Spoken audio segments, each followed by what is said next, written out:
Blessing ടുഡേയിലേക്ക് ഒരിക്കൽ കൂടെ എല്ലാവർക്കും ഞാൻ സ്വാഗതം വരികയാണ്. കാരണം ഈ ഒരു പ്ലാറ്റ്ഫോം ഇത് സന്തോഷം നിങ്ങളിലേക്ക് കൊണ്ടുവരുന്ന ഒരു പ്ലാറ്റ്ഫോം ആണ് എന്നാണ് എൻ്റെ വിശ്വാസം. നിങ്ങളുടെ ഭവനത്തിലേക്ക് സമാധാനവും അതുപോലെ ദൈവകൃപയും ദൈവിക അഭിഷേകവും ഒക്കെ കൊണ്ടുവരുന്ന ഒരു പ്ലാറ്റ്ഫോം ആയിട്ടാണ് ഞാനിതിനെ കാണുന്നത്. അതുകൊണ്ട് തന്നെ ഇന്ന് ഇവിടെ നിന്ന് സന്തോഷത്തെ ഞങ്ങൾ നിങ്ങളുടെ അടുക്കിലേക്ക് പറഞ്ഞയക്കുകയാണ്. യേശുവിൻ്റെ നാമത്തിൽ സമാധാനത്തെ ഞങ്ങൾ പറഞ്ഞയക്കുകയാണ്. കാരണം നിങ്ങളൊരു ഭവനത്തിൽ ചെന്ന് അവിടെ സമാധാനം എന്ന് പറഞ്ഞാൽ അവിടെ സമാധാനം ഉണ്ടാകും എന്നാണ് ബൈബിൾ പറയുന്നത്. അതുകൊണ്ട് ഞാൻ നിങ്ങളുടെ ഭവനത്തെ നോക്കിക്കൊണ്ട് വിളിച്ചു പറയുകയാണ്, നിങ്ങളുടെ ഭവനത്തിൽ സമാധാനമുണ്ട്. നിങ്ങളെ നോക്കി വിളിച്ചു പറയുകയാണ്, നിങ്ങളുടെ ജീവിതത്തിൽ സന്തോഷമുണ്ട്. ഇന്ന് ആ സന്തോഷത്തിലേക്കും ദൈവത്തിന്റെ സമാധാനത്തിലേക്കും പ്രവേശിക്കുവാനായിട്ട് നിങ്ങളെ ഓരോരുത്തരെയും ഞാൻ പ്രത്യേകമായിട്ട് സ്വാഗതം ചെയ്യുകയാണ്. തുടർന്ന് നമ്മൾ ഇന്നത്തെ സ്പോൺസേഴ്സിന് വേണ്ടിയിട്ടാണ് പ്രാർത്ഥിക്കാൻ പോകുന്നത്. ആദ്യത്തേത് ഒരു കീ സ്പോൺസറാണ്. തിരുവനന്തപുരത്ത് നിന്ന് സോഫിയ ഡേവിഡ് ആണ്. Thank you sister Sophia David. December 25 Sophia ഡേവിഡിന്റെ ജന്മദിനമാണ്. യേശു കർത്താവ് ജനിച്ച ദിവസം തന്നെയാണല്ലോ, ക്രിസ്മസിന്റെ അന്നാണ്. Advance happy birthday Sophia. കർത്താവ് ധാരാളമായിട്ട് ആ മകളെ അനുഗ്രഹിക്കട്ടെ. അപ്പോൾ തന്നെ കടഭാരം മാറുവാൻ ഞങ്ങൾ പ്രാർത്ഥിക്കുന്നു. 2 മക്കളും സുഹൃത്തും രക്ഷിക്കപ്പെടുവാൻ ഞങ്ങൾ പ്രാർത്ഥിക്കുന്നു. സുഹൃത്തിന് വീട് ലഭിക്കുവാൻ ഞങ്ങൾ പ്രാർത്ഥിക്കുന്നു. കർത്താവെ, അങ്ങയുടെ വഴികളും വാതിലുകളും അങ്ങ് തുറന്നതിനായി നന്ദി പറയുന്നു കർത്താവെ. അടുത്തത് USA ടെക്സസിൽ നിന്ന് ഒരു വെൽവിഷറാണ്. Thank you. കർത്താവ് ധാരാളമായിട്ട് അനുഗ്രഹിക്കട്ടെ. ഡിസംബർ 23 അവരുടെ ബർത്ത്ഡേ ആണ്. Advance happy birthday. കർത്താവ് ധാരാളമായിട്ട് അനുഗ്രഹിക്കട്ടെ. ഡിസംബർ 25 വെൽവിഷന്റെ പിതാവിന്റെ ജന്മദിനം കൂടിയാണ് വരാൻ പോകുന്നത്. അതും ക്രിസ്മസ് ഡേയിലാണ്. Advance happy birthday uncle. കർത്താവ് ധാരാളമായിട്ട് അനുഗ്രഹിക്കട്ടെ. ഞങ്ങൾ ഒരുമിച്ച് ചേർന്ന് പ്രാർത്ഥിക്കുന്ന കർത്താവെ, മകളുടെയും മകന്റെയും കുടുംബത്തിൽ ദൈവികമായ സംരക്ഷണവും ദൈവികമായ അനുഗ്രഹവും ഉണ്ടാകേണ്ടതിനായിട്ട് ഞങ്ങൾ പ്രാർത്ഥിക്കുന്നു. ഒപ്പം ഭവനത്തിന്റെ നിയമപരമായ പ്രശ്നങ്ങൾ മാറുവാൻ, അത് വിൽക്കുവാൻ സ്വർഗത്തിലെ കർത്താവെ അങ്ങയുടെ വഴികൾ വാതിലുകൾ ഒക്കെ അങ്ങ് തുറന്നതിനായി ഞങ്ങൾ അങ്ങേക്ക് നന്ദി പറയുന്നു കർത്താവെ. അത്ഭുതം ചെയ്തതിനായി നന്ദി, യേശുവിൻ്റെ നാമത്തിൽ തന്നെ. ആമേൻ, ആമേൻ. ഇന്നത്തെ എപ്പിസോഡ് സ്പോൺസർ ചെയ്തതിന് പ്രത്യേകമായിട്ടുള്ള നന്ദി അറിയിക്കുകയാണ്. കർത്താവ് നിങ്ങളെ ധാരാളമായി അനുഗ്രഹിക്കട്ടെ. തുടർന്ന് ഇന്നത്തെ സന്ദേശത്തിലേക്കാണ് നമ്മൾ കടക്കാൻ പോകുന്നത്. ഈ ഒരു സന്ദേശം നമ്മുടെ ജീവിതത്തെ ആകമാനം മാറ്റിമറിക്കും. കാരണം ഒരു ചെറിയൊരു മാറ്റം നമ്മുടെ ഇവിടെ ഈ ഒരു ഭാഗത്ത് ഉണ്ടായാൽ മതി, അതൊരു വലിയ മാറ്റത്തിന് വഴിതെളിക്കും. അതുകൊണ്ട് ആ ഒരു കൊച്ചു മാറ്റം വചനത്തിലൂടെ ഉണ്ടാവുകയാണ്. ആ മാറ്റം നിങ്ങളുടെ ജീവിതത്തിൽ ആകമാനം വരുത്തുന്ന ഒരു വലിയ മാറ്റമായിരിക്കും. കാരണം 1984 കൊച്ചിൻ മറൈൻ ഡ്രൈവിൽ വെച്ച് നടന്ന ഡോക്ടർ DGS ദിനകരന്റെ ഒരു ക്രൂസൈഡിൽ വെച്ച് ബ്രദർ ഡാമിനുണ്ടായ ഒരു ചെറിയ മാറ്റമാണ് ഇന്ന് നിങ്ങൾ പോലും ഈ പ്ലാറ്റ്ഫോമിൽ ഇരുന്ന് ഈ ഒരു ബ്ലെസ്സിംഗ് ടുഡേയുടെ സന്ദേശം കേൾക്കുന്ന തരത്തിലുള്ള വലിയ മാറ്റങ്ങളിലേക്ക് കൊണ്ടെത്തിച്ചത്. അതുകൊണ്ട് ഞാൻ വീണ്ടും ആവർത്തിക്കുകയാണ്, ഒരു ചെറിയ മാറ്റം, വചനത്താൽ സംഭവിക്കുന്ന ഒരു ചെറിയ മാറ്റം, അതൊരു ചെറിയ മാറ്റമല്ല, ഭാവിയിൽ പിൻകാലത്ത് വലിയ മാറ്റങ്ങൾ ഉളവാക്കുന്ന ഒരു വലിയ മാറ്റമാക്കി അതിനെ മാറ്റുകയാണ് കർത്താവ്. അതിനുവേണ്ടി നിങ്ങളെ ഓരോരുത്തരെയും സഹായിക്കട്ടെ. വേഗത്തിൽ ഇന്നത്തെ സന്ദേശത്തിലേക്ക് നമുക്ക് കടക്കാം.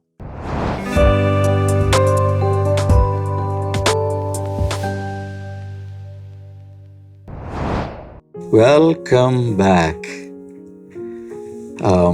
ഈ ആഴ്ചയിൽ നമ്മൾ ചിന്തിച്ചുകൊണ്ടിരിക്കുന്നത് ദ ബ്ലെസ്സിങ്സ് ഓഫ് ഹ്യൂമിലിറ്റി. താഴ്മയിൽ നിന്ന് നമുക്ക് കിട്ടുന്ന അനുഗ്രഹങ്ങൾ എന്തൊക്കെയാണ്? വിനയം നമ്മുടെ അകത്തുണ്ടെങ്കിൽ എന്തെല്ലാം അനുഗ്രഹങ്ങൾ കിട്ടും? ദൈവവചന അടിസ്ഥാനത്തിൽ പല വചനഭാഗങ്ങൾ കോർത്തിണക്കി നമ്മളൊരു പഠനത്തിലാണ്. കഴിഞ്ഞ 2 ദിവസം ഞാൻ അതിനെക്കുറിച്ച് സംസാരിച്ചു. യാക്കോബിന്റെ ലേഖനം 4:6 നമ്മൾ തുടങ്ങിയത്.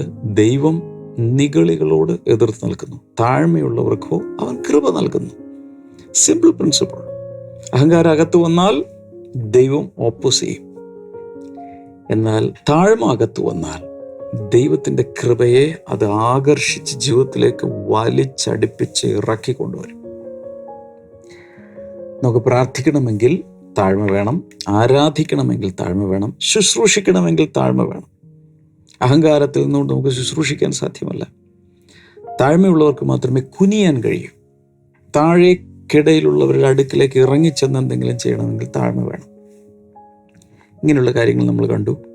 ഇന്നലെയാണെങ്കിൽ നമ്മൾ ഉൽപ്പത്തി പുസ്തകം 16-ാം അധ്യായത്തിൽ ആദ്യത്തെ 10 വചനങ്ങൾ എടുത്തപ്പോൾ അബ്രഹാമിൻ്റെ ദാസിയായിരുന്ന, വാസ്തവത്തിൽ അബ്രാമിൻ്റെ അല്ലെങ്കിൽ സാറായിയുടെ ദാസിയായിരുന്ന ഹാഗാറിൻ്റെ ഒരു ഇൻസിഡൻറ്റ് നമ്മൾ കണ്ടു. ദൈവം അബ്രഹാമിനും സാറായിക്കും ഒരു വാഗ്ദത്തം കൊടുത്തിരുന്നു.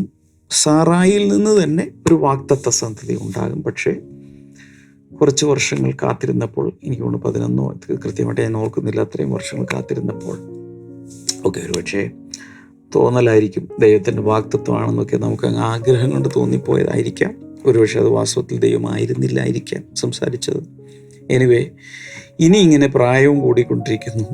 അതുകൊണ്ട് ഇനി കാത്തു നിൽക്കാതെ അബ്രാമിനോട് പറഞ്ഞു, എൻ്റെ ദാസി, ഈജിപ്ഷ്യൻ ദാസി, എൻ്റെ മെയ്ഡിനെ എടുത്തോ, അവളിൽ നിന്നെങ്കിലും കുഞ്ഞുണ്ടായി അങ്ങനെ ഒരു കുടുംബം നമുക്കങ്ങ് പണിയാം. അപ്പം അന്നത്തെ കാലത്ത് അതൊക്കെ നടക്കുന്നൊരു കാര്യമാണ്. ഭാര്യ ഉള്ളപ്പോൾ തന്നെ അടിമയിലും കുഞ്ഞുങ്ങളുണ്ടായാൽ ആ കുഞ്ഞുങ്ങളും അവിടെ വളരും. ഒരുപക്ഷെ അവകാശങ്ങളൊന്നും ഒരുപക്ഷെ ഈ അടിമയിൽ നിന്നുണ്ടാകുന്ന കുഞ്ഞുങ്ങൾക്ക് കാണണമെന്നില്ല. ലീഗൽ ഭാര്യയിൽ നിന്നുള്ളവർക്കായിരിക്കും അവകാശങ്ങളുണ്ടാകുക. എങ്കിലും അത് അയാളുടെ സ്വത്താണ്. അതുമൊക്കെ കളിച്ച് വളർന്നോളും, ആ ഹൗസ് ഹോൾഡിൽ വളർന്നോളും. ഇങ്ങനെയൊക്കെയുള്ളൊരു സോഷ്യൽ സിസ്റ്റമാണ്. എനിവേ, ഇത് സംഭവിച്ചു. ഞാൻ ഇന്നലെ വിശദമായി നിങ്ങളോട് പറഞ്ഞു, അതുവരെ വളരെ താഴ്മയോടുകൂടെ ഈ യജമാനത്തിയുടെ കീഴിൽ, കൊച്ചമ്മയുടെ കീഴിൽ ജോലി ചെയ്തുകൊണ്ടിരുന്ന ഈ ഹേഗർ പ്രഗ്നൻ്റ് ആണെന്നറിഞ്ഞപ്പോൾ അഹങ്കാരകത്ത് തോന്നി. എൻ്റെ കൊച്ചമ്മയേക്കാൾ ഇപ്പം ഞാനല്ല ഇവിടുത്തെ ആൾ, ഞാനല്ല അബ്രഹാമിൻ്റെ ഭാര്യ, ഈ യജമാനത്തിയൊന്നും ഞാനിഞ്ഞ് വകവയ്ക്കേണ്ട ആവശ്യമില്ല. അങ്ങനെ അങ്ങോട്ട് അവളെ വെറുക്കാൻ തുടങ്ങി. അത് സാറായിയുടെ അകത്ത് ഭയങ്കര വിഷമായി. അബ്രഹാമും സാറായുമായി തർക്കങ്ങളായി, പ്രശ്നങ്ങളായി. അബ്രഹാം പറഞ്ഞു, ഓക്കെ, നിന്റെ ദാസി എന്താണെന്ന് വെച്ച് ചെയ്തു.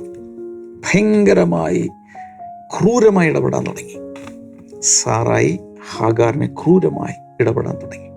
അങ്ങനെ അവൾ ആ വീട്ടിൽ നിന്നിറങ്ങി ഓടി മരുഭൂമിയിലൂടെ ഇങ്ങനെ അലഞ്ഞു നടക്കുമ്പോൾ ഒരു ദൂതൻ വന്ന് അവളെ കണ്ടു, സംസാരിച്ചു, കൃത്യമായി പറഞ്ഞു, നീ തിരിച്ചുപോയി നിന്റെ യജമാനത്തിക്ക് താഴ്മയോടെ കീഴ്പ്പെട്ടിരിക്കാൻ പറഞ്ഞു. അങ്ങനെ അവൾ തിരിച്ചുപോയി. ആ കാര്യമാണ് നമ്മൾ ഇന്നലെ കണ്ടുകൊണ്ടിരുന്നത്.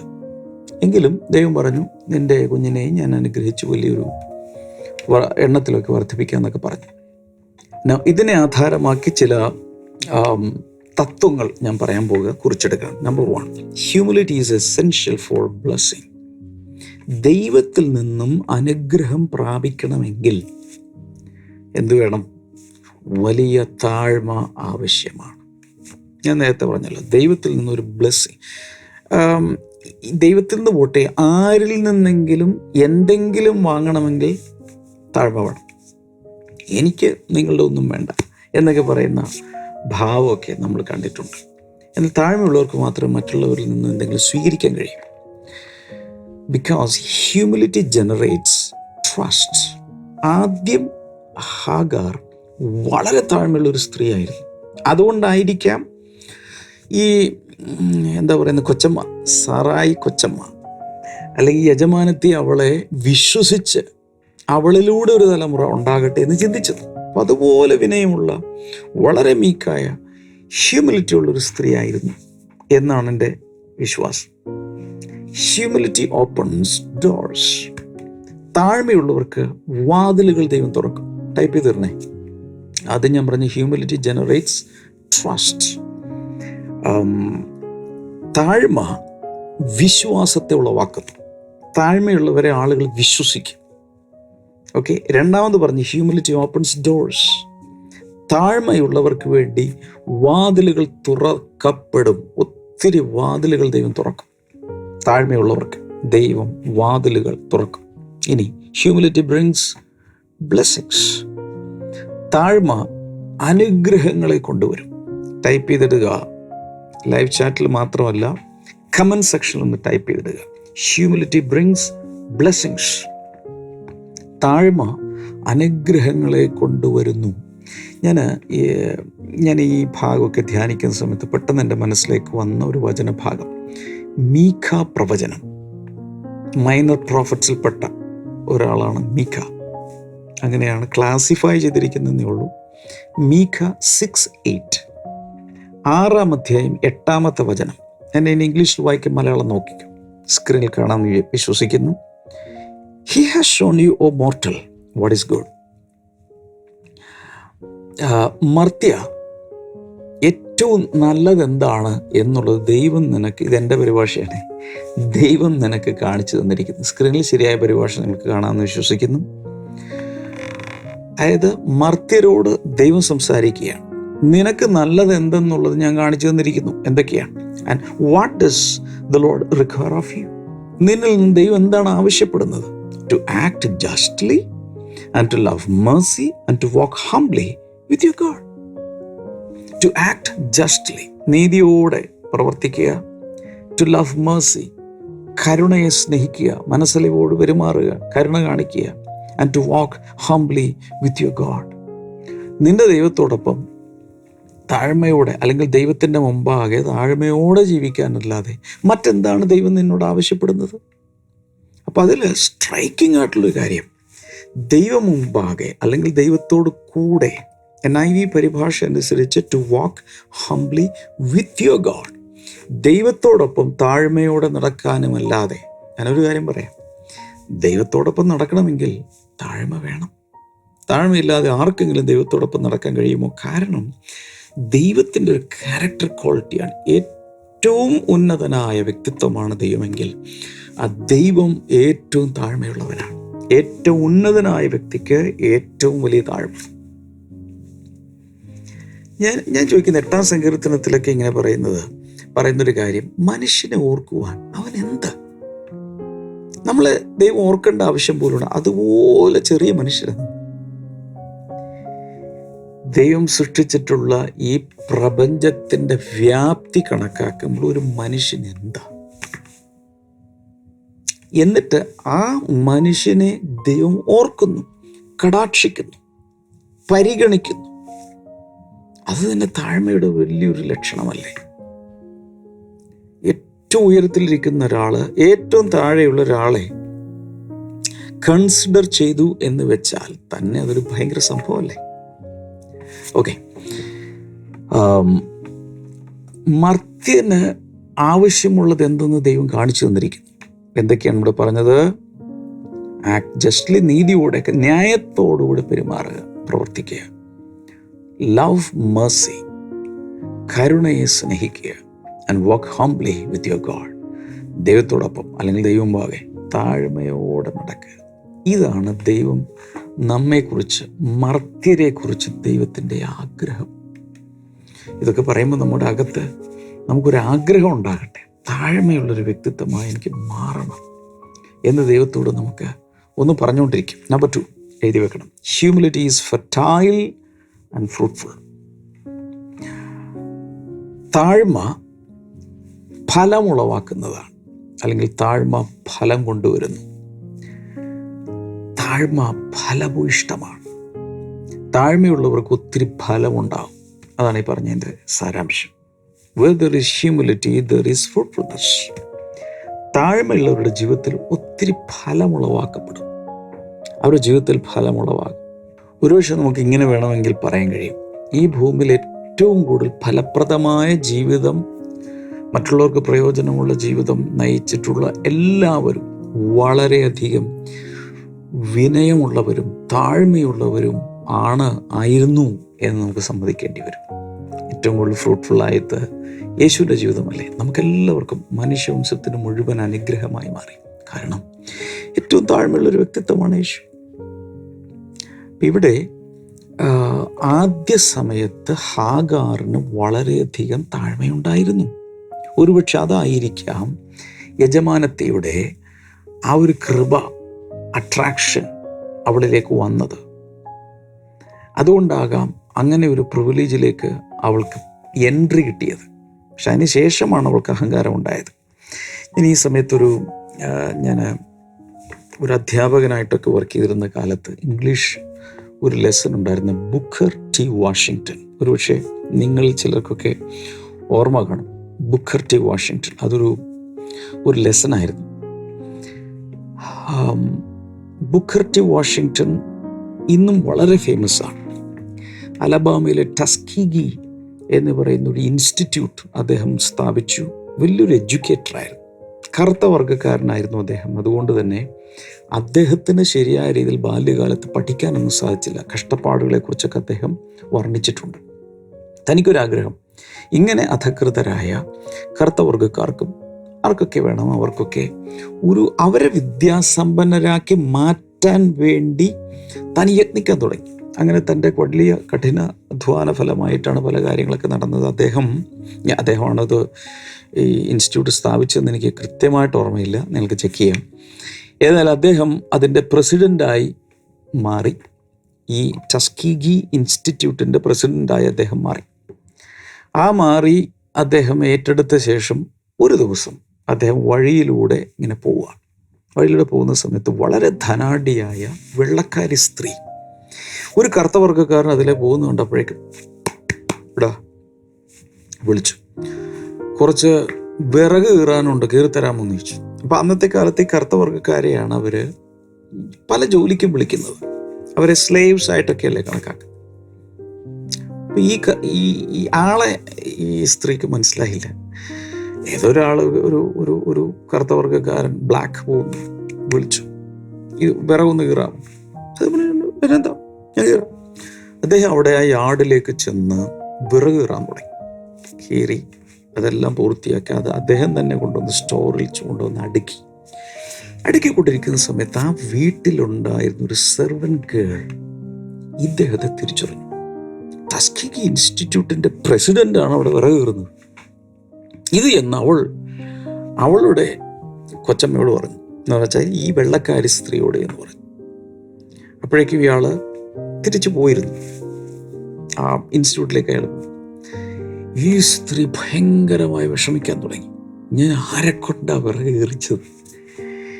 പിറ്റേ ദിവസം രാവിലെ ഈ സ്ത്രീ വണ്ടിയെടുത്ത് അവിടെ ചെന്നു മാപ്പ് പറയാൻ വേണ്ടി. ഒരു ഇൻസ്റ്റിറ്റ്യൂട്ടിൻ്റെ പ്രസിഡൻറ്റിനെ കൊണ്ട് ഞാൻ എൻ്റെ വീട്ടിൽ വിറക് കീറിച്ചതിന് ക്ഷമിക്കണം എന്ന് പറഞ്ഞുകൊണ്ട് ചെന്നപ്പോൾ പറഞ്ഞു, അയ്യോ ഇനി ഒരു കുഴപ്പമില്ല, മറ്റുള്ളവരെ ഹെൽപ്പ് ചെയ്യുന്നത് എനിക്ക് എപ്പോഴും സന്തോഷമുള്ളൂ. മാത്രമല്ല ഇനി ആ സമയത്ത് എനിക്ക് അത്ര വലിയ തിരക്കൊന്നുമില്ലായിരുന്നു, അതുകൊണ്ട് ഞാനത് ചെയ്തതന്നേ ഉള്ളൂ. പക്ഷേ ഈ സ്ത്രീ പറഞ്ഞു, no, I am really sorry. ഇതെങ്ങനെ എനിക്ക് ഇൻസ്റ്റിറ്റ്യൂട്ടിനെ സഹായിക്കാൻ കഴിയും? ആ സ്ത്രീ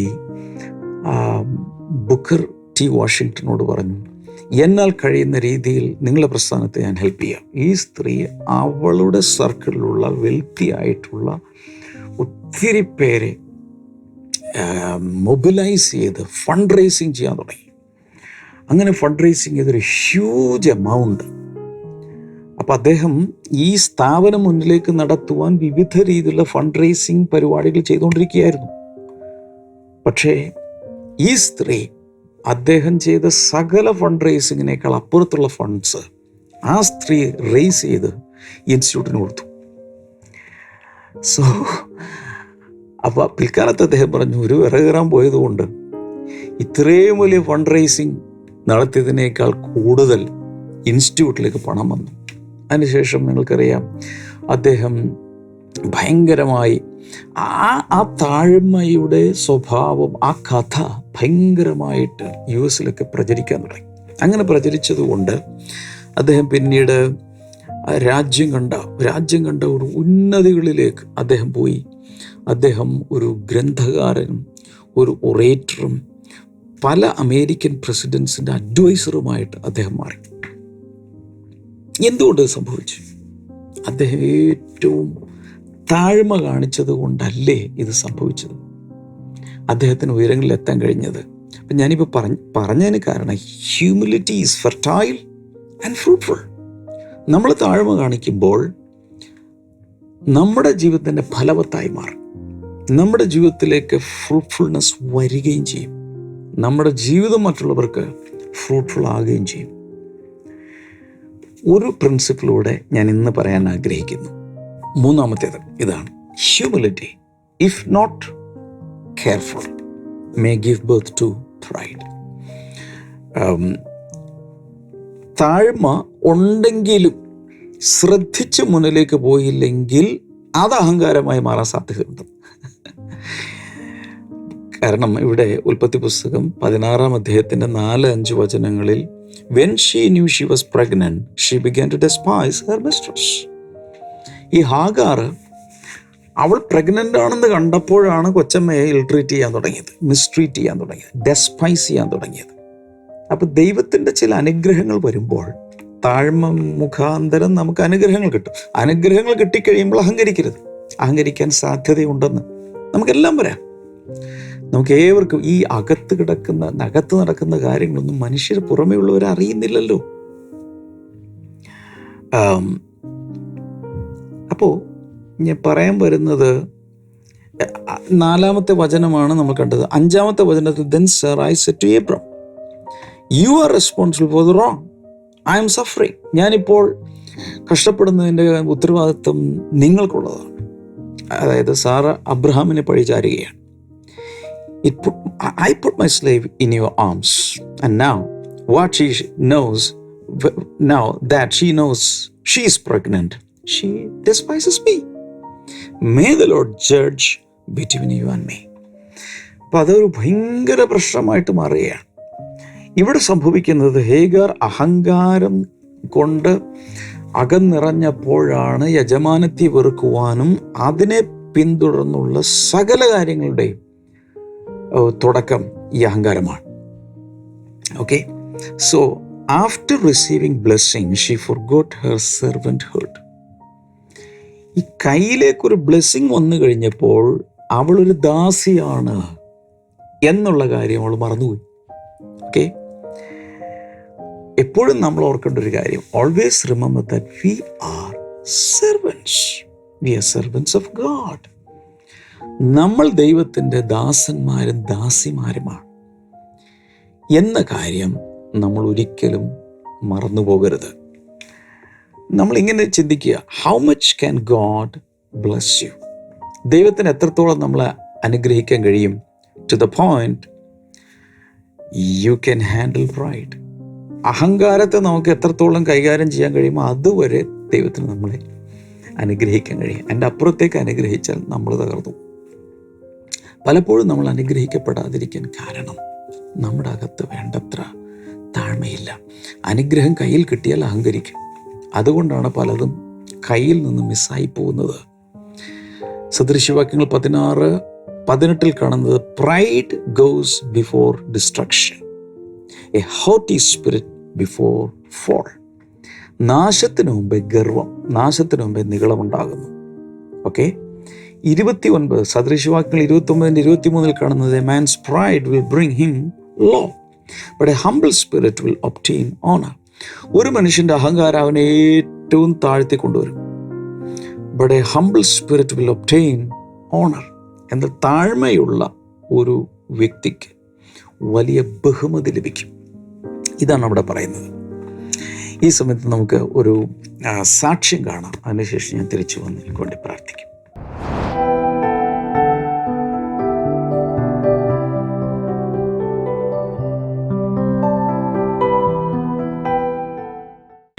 അമ്മ കൊല്ലം ബ്ലെസ്സിങ് സെന്ററിൽ സ്ഥിരമായിട്ട് പോകുന്നൊരു വ്യക്തിയാണ്.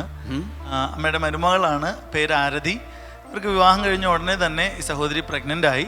പക്ഷേ 8-ാം മാസത്തെ സ്കാനിങ് റിപ്പോർട്ടിൽ 8-ാം മാസത്തെ സ്കാനിങ് റിപ്പോർട്ടിൽ കുറേ അധികം കോംപ്ലിക്കേഷൻസ് കണ്ടുപിടിക്കുകയുണ്ടായി. പ്രത്യേകിച്ച് ഈ വയറ്റിൽ കിടക്കുന്ന കുഞ്ഞിന് എക്കോജനിക് സ്പോട്ട്, അതായത് ഹൃദയത്തിലൊരു സുഷിരം പോലെ, അതായത് 2 mm വലിപ്പമുള്ള ഒരു സുഷിരം അതിൽ നാട്ടിനുണ്ടായിരുന്നു.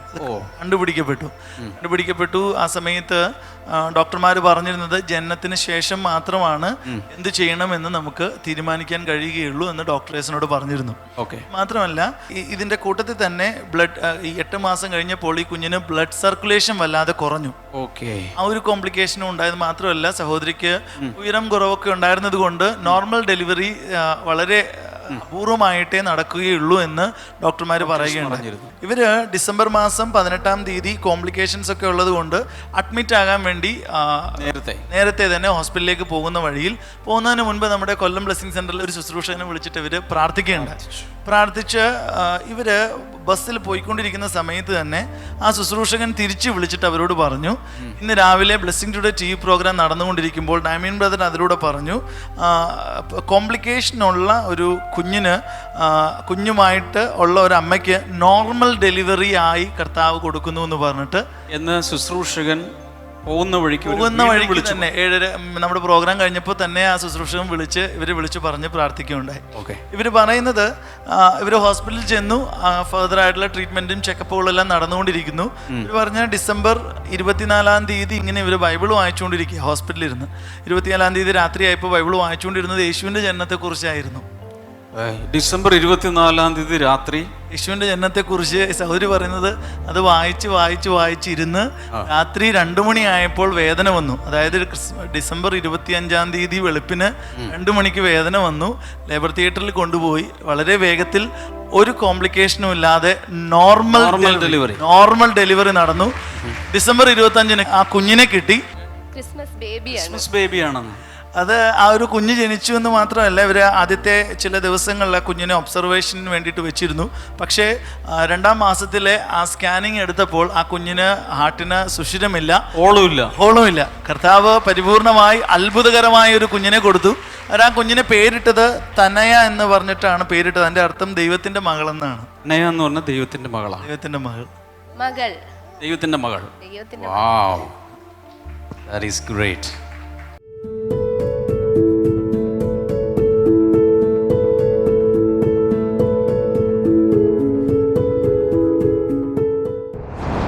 ഞാൻ ഈ സമയത്ത് നിങ്ങൾക്ക് വേണ്ടി പ്രാർത്ഥിക്കും. കർത്താവേ, ജനങ്ങൾക്കായി ഞാൻ പ്രാർത്ഥിക്കുന്നത് കാണുന്ന ഏവരെയും കർത്താവെ നീ അനുഗ്രഹിക്കുന്നതിനായി നന്ദി പറയുന്നു. ഞാനൊരു സ്പെഷ്യലായിട്ടുള്ളൊരു കാര്യം കാണുന്നു. This may seam funny, but ഏതോ വളർത്തു മൃഗങ്ങൾ എന്ന് വെച്ചാൽ വീടിനകത്ത് നായ്ക്കളോ പൂച്ചകളോ ഒക്കെയുള്ള ആ വളർത്തു മൃഗങ്ങളാൽ ഉണ്ടായ എന്തോ ഒരു മുറിവോ അത് മുഖാന്തരം ഉണ്ടായ അലർജിയോ എന്തോ ഒരു കാര്യത്തിൽ വളരെ സ്ട്രഗിൾ ചെയ്യുന്നൊരു വ്യക്തിയെ, ഇത് സില്ലിയായിട്ട് തോന്നാം, പക്ഷെ ആ വ്യക്തിക്ക് അത് വലിയ സംഭവമാണ്. അതിലൊരു വലിയ സൗഖ്യവും വിടുതലും കർത്താവ് തരികയാണ് യേശുവിൻ്റെ നാമത്തിൽ. ഞാനത് പറഞ്ഞപ്പോഴും ഓർക്കുന്നു, ഒത്തിരി പേര് വളർത്തുമൃഗങ്ങളുടെ കാര്യത്തിൽ പ്രാർത്ഥിക്കാൻ വേണ്ടി എന്നോട് പറയാറുണ്ട്. ഇത് വളർത്തുമൃഗത്തിൻ്റെ കാര്യമല്ല, വളർത്തുമൃഗത്തെ വളർത്തുന്നവരുടെ കാര്യം പറയുന്നത്. ആ ട്രബിൾ യേശുവിൻ്റെ നാമത്തിൽ മാറിപ്പോട്ടെ. കണ്ണിൻ്റെ കാഴ്ച മങ്ങിയിരിക്കുന്ന ആരെയോ കർത്താവ് ഇപ്പോൾ സൗഖ്യമാക്കുന്ന. കണ്ണിലേക്ക് കൈവച്ച്, ഒരുപക്ഷെ കണ്ണട വെച്ചിരിക്കുകയായിരിക്കും, അത് മാറ്റുക, കൈവച്ച് ആ സൗഖ്യത്തെ സ്വീകരിക്കുക. ഇൻ ജീസസ് നെയിം അത് സംഭവിക്കട്ടെ. In the mighty name of Jesus. Thank you father. അതുപോലെ തന്നെ ഈ ദഹനത്തിന് പ്രയാസമുള്ള ചിലരെ കർത്താവ് സൗഖ്യമാക്കുന്നു. കുഞ്ഞുങ്ങളില്ലാത്തവർക്കായി പ്രാർത്ഥിക്കുന്നവർ കുഞ്ഞുങ്ങളുണ്ടാകട്ടെ. മദ്യപാനത്തിൽ നിന്ന് പുറത്തു വരുവാൻ ആഗ്രഹം കൊണ്ട് സാധിക്കുന്നില്ല, യേശുവിൻ നാമത്തിൽ അതിനുള്ള കൃപ ഞാൻ പകരുകയാണ്. സാമ്പത്തിക പ്രശ്നങ്ങളിൽ വല്ലാതെ പ്രയാസപ്പെട്ടിരിക്കുന്ന ചിലർക്ക് വേണ്ടി അത്ഭുതകരമായ വഴികൾ കർത്താവ് തുറക്കുന്നു. ഇനി ഈ സമയത്ത് കൈകളൊന്ന് സ്ക്രീനിലേക്ക് നീട്ടാം. യേശുവിൻ നാമത്തിൽ ഈ സഹോദരങ്ങളുടെ ഏത് പ്രശ്നത്തിലും ഒരു വലിയ വിടുതൽ കർത്താവ് നീ കൊടുക്കുന്നതിനായി നന്ദി. In Jesus name amen. നാളെ നമുക്ക് വീണ്ടും കാണാം. ഒരു ദിവസം പോലും മുടങ്ങിപ്പോകല്ലേ. God bless you all. See tomorrow. By.